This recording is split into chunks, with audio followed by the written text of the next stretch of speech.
Alright, folks. So today we begin a new semester working on attacks from the closed guard. I want to start by telling you guys what this semester will not be. Okay? This is what this semester is not. Okay? This semester is not, we're in the guard, the how do I make sure I lock him up. Not the devil. Try to get past. Ha ha ha, ha ha, I'm holding on to him. I'm winning. No. This is not that semester. Okay? This is not the, oh, how do I break him back down when he's pushing against my ankles and try to break over my feet semester, right? This isn't the, how do I make my ankle strong enough to just hold a human being for like 5 minutes, desperately just trying to keep them in my guard. Same guy. This is not what we're doing, right? Or at least 2 months, right now. Like, real talk, by a show of hands. I think basically everyone in this room has probably had to explain to them how you would clasp your feet in a closed guard and hold on and break posture and hold them. Is that fair to say, by a show of hands? No one's raising their hand, so I feel like an idiot, yeah? Everyone's basically learned how to grab a person within their legs and hold on to them. Do you guys feel confident? Let me ask you a question. If you had a person who is your size or smaller and less skilled and experienced, do you feel confident that if you just wanted to hold them in your closed guard for 5 minutes and not let anything happen, you could probably pull that off? If you had their posture broken, just hold their head? Everyone feels probably pretty confident with that? Yes. Okay. So we're not going to talk about that. We're not going to talk about that because it's not really that useful for what we're actually going to get into, which is how do I sweep this person? Because I can hold my opponent in closed guard for a million years, and that's all well and good. But guys, listen, I'll be very honest with you. If you are underneath, you are losing. You're like, well, I'm in the guard. They just give up? They got it. Yeah. Everything. Listen, if you're underneath, guys, you're losing. Period. Every single force multiplier you introduce into the equation gives the top person an advantage. There's nothing you can add to the equation for the bottom person that really gives them much of an advantage, right? So we want to get on top. We want to sweep. Or at very least, if we're not sweeping them, we want to submit them. And this is where people have trouble in the closed guard. This is where the problems emerge. And I'll show you what it looks like a lot of times. Right. We're in the guard. I'm holding them tight. Okay. I get some sort of control. Okay. Maybe even I get an underhook of the leg. And then this is what happens. And then they square up. Square up. Hold on. Okay. And they square up. Okay. I go. He postures up like crazy. Oh! Ha! I've accomplished a thing. Right? But meanwhile, have I accomplished anything? Has anything changed? No. Okay? So, we have to understand a couple of things about sweeping from the closed guard. And really, we have to understand something about the nature of closed guard. Let me ask you a question. What is stronger? What is going to be stronger, my legs or my arms? Legs. Okay. So we understand those are like the strongest, the most endurance having, etc., parts of your body. Right? So, if I want to hold on to my opponent, which part of my body should I hold on to him with?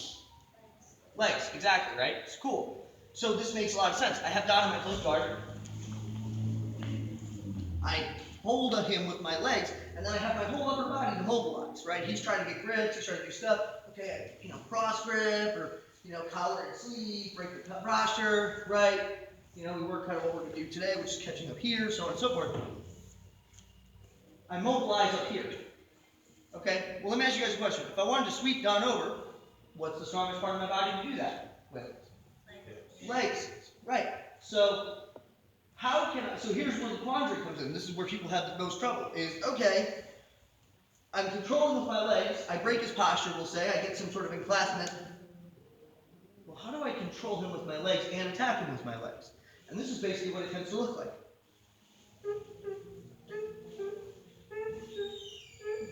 People make that sound, it's weird, right? And what does he do? He just follows, right? We have to understand something very important. There are two sort of poles of this closed guard situation. There is, I am controlling with my legs and sort of mobilizing with my upper body, grabbing collars, sleeves, all this. Does everyone understand this idea? Yeah? Well with me? And I am attacking with my legs. In order to attack with my legs, I must change which is controlling my opponent. In this case, we're switching to our upper body, right? So we must understand the order of operations. I control with my legs long enough to break them down, get some sort of enclaspment, get some sort of controlling mechanism with the upper body. At which point, once I feel like I have that, I need to completely switch dynamics. I need to control my upper body and attack with my legs. Furthermore, this cannot be an incremental choice. Why? Well, if we understand that over here, I have the physiological, mechanical control with my legs, right? And then over here, I have the danger of them getting swept by my legs. In this middle space, before they're in danger, and after they've been released from their control, what do I have? Nothing. I'm just vulnerable, right? I'm just in a bad spot. So we want to propose two very critical ideas. One is I must consciously switch polarity. I must consciously say I am controlling my legs, mobilizing with my arms until I can get something, a hold, like a clasp. And then once I have that, I need to dramatically and dynamically switch to the opposite. I must dynamically release my guard and attack with my legs and control of my upper body. I'm not making incremental adjustments. So we're not, you will see no feet on hips, basically, in this entire semester, okay? So how do we put this into practice? So let me grab you in the guard. We're going to start working on this. I'm in the guard. He has his hands on my body. I'm going to show a very simple setup I use all of the time to set up my pendulum sweep. People are working collar drags and all this, and that's all well and good. We're working I'm going to make little, kind of like V's with my hands, okay? I want my thumbs to get under his wrists, okay? Does that make sense, guys? Just like this. I'm making like little oil rigs, okay? Here. I'm going to pull in with my legs while I shade his hands up over my head. And his elbows are going to land around my sternum, or around my shoulders. Does that make sense? From here, I want to go elbow to elbow. I want to find his elbow with mine, and I want to pinch really tight. And I kind of crunch my head and pull your elbow. Got a pretty good bite on this. He'll start trying to posture up. I can go with it. It won't last forever, but when we start getting angles, this is going to get kind of strong. From here, let's actually rotate this way. Okay. And we may want to start a little bit that. My hand, my free hand is going inside of his knee. My knuckles facing the outside. So I'm not here, I'm here. Okay? Here, boss. So I'm here. Okay? Now, the first thing I want to work, guys, just to get this angle, and I want you to just get this, and we're going to talk about finishing the sweep in a minute. Remember how we did that weird drill where we reached our toes over our head or over our shoulders? We're going to replicate that same idea. I'm going to release my guard and reach my toes toward my shoulder here. Come back. Okay? So without anything else, right? I'm here. I'm reaching my toes. Okay? Reaching my toes. As I reach, this hand that's inside of the leg is going to pummel and sort of load this knee onto my shoulder. Right? So we go to the top. I'm here. Thumbs. Catch. Here. And I get this.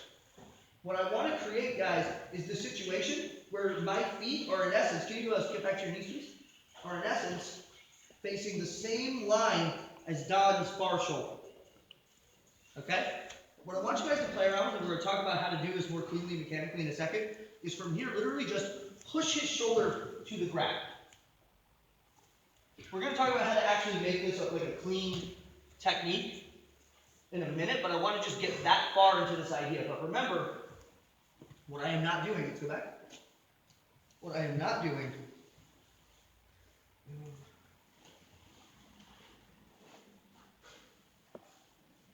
is what's he going to do?